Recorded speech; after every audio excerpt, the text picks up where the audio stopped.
So, name's JP. I'm here to discuss tourism and disaster. Hello, my name is John Turner and I'm here to discuss the topic of tourism and disaster.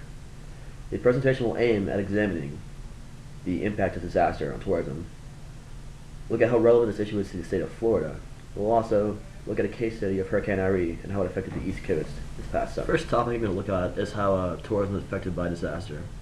The initial impact of the disaster can have lots of effects on the infrastructure. It can also destroy tourist attractions, and this will result in a loss of money for tourism coming through. The most hard-hit industries are usually hospitality, food, service industries, because they rely on tourist money to keep their businesses going. The disasters can also cause a loss of population in the area, which has been seen with Hurricane Katrina in New Orleans and many other occasions. And this loss of population leads to less jobs and eventually less tourism. Financial aid provided by the government can help the area recover. However, the money provided often does not offset the loss in tourism. Furthermore, these tourist areas are often located close to large bodies of water, near fault lines, and in low-lying areas. And while this might make for beautiful tourist attractions, it also makes the areas more prone to disasters. Which leads me to my next point in how tourism and disaster is relevant to the state of Florida.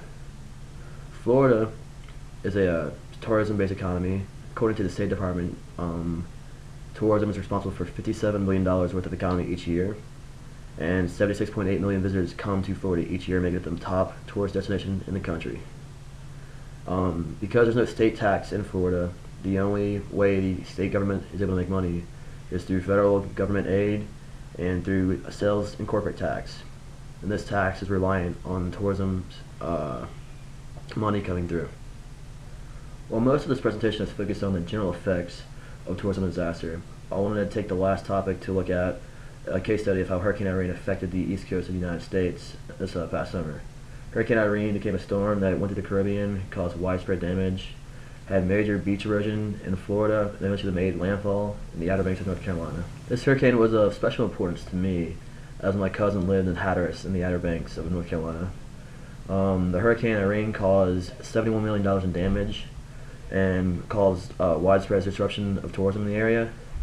It ruined several stretches of Highway 12, which is the main road connecting Hatteras and many other islands in the Outer Banks. While most of the focus with the hurricane was put on the millions of dollars lost and the damages caused, it's also important to look at the impact on individual people and their personal lives. In North Carolina, there were several hundred weddings planned during this stretch when Irene was there that all got disrupted. All the travel plans were ruined. Many flowers and cakes were also destroyed. Furthermore, surf spot in Hatteras moved 3/4 of a mile of the island along with the sandbar, disrupting the people's personal lives up there. They also have a major surf competition that they hold every summer. This year was held 3 weeks after Hurricane Irene hit. The waves are said to be the worst they had in 15 years because of the change in the flow caused by Hurricane Irene, and many people said they would not come back next year for the competition. These are several examples of how tourism can affect disaster.